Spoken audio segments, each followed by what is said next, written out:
High above the city, a statue stood gleaming in the sunlight. It was the Happy Prince, a symbol of joy and prosperity. His body was covered in fine gold, his eyes two bright sapphires, and a red ruby adorned the hilt of his sword. What a magnificent statue! Truly, our city is fortunate to have him. He must have been so happy in life. But the Happy Prince was not happy. From his high perch, he saw the suffering of the people in the city below. One cold night, a little swallow flew into the town. All the other swallows had already gone to warmer places, but this one got left behind. My friends have flown to Egypt. I should join them, but I need to rest first. The swallow spots the statue and lands beneath it. Swallow, relieved.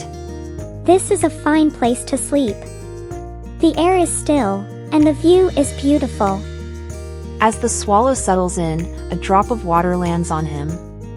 Swallow startled. Rain? On a clear night? He looks up and sees tears rolling down the golden cheeks of the Happy Prince. Swallow concerned. Who are you, and why are you crying?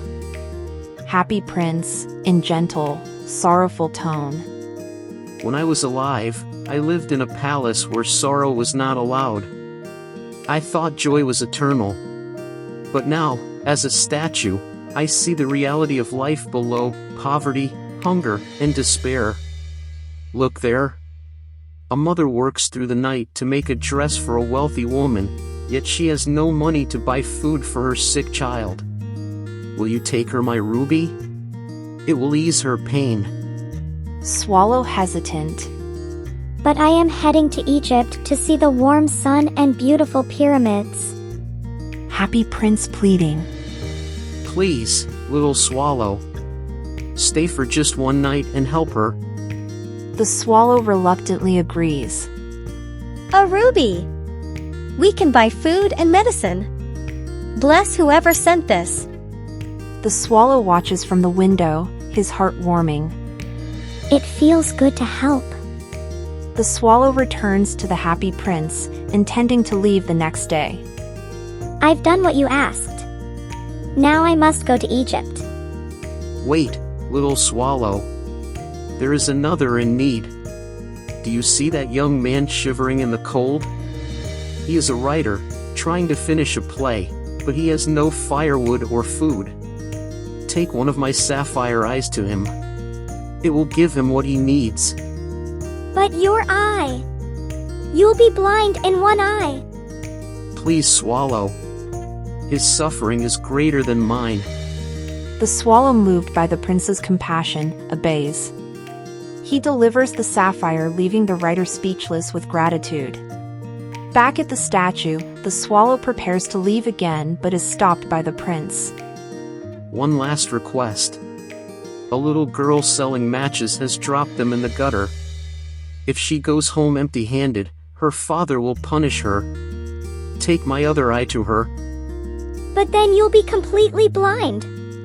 Do not worry about me. Help her. The swallow delivers the sapphire, leaving the match girl tearful but hopeful as she clutches the gem. Returning to the statue, the swallow sees the now blind Happy Prince. I will stay with you. I cannot leave you alone. Thank you, little swallow. The swallow becomes the prince's messenger, taking the gold leaf from his body and scattering it across the city to help the poor. The statue becomes dull and gray, but the city's people begin to thrive. The seasons changed, and snow blankets the city. The swallow grows weak. I am cold, but I am happy. I will stay with you until the end. The swallow kisses the statue before falling lifeless at the prince's feet. A cracking sound is heard as the prince's heart breaks in two.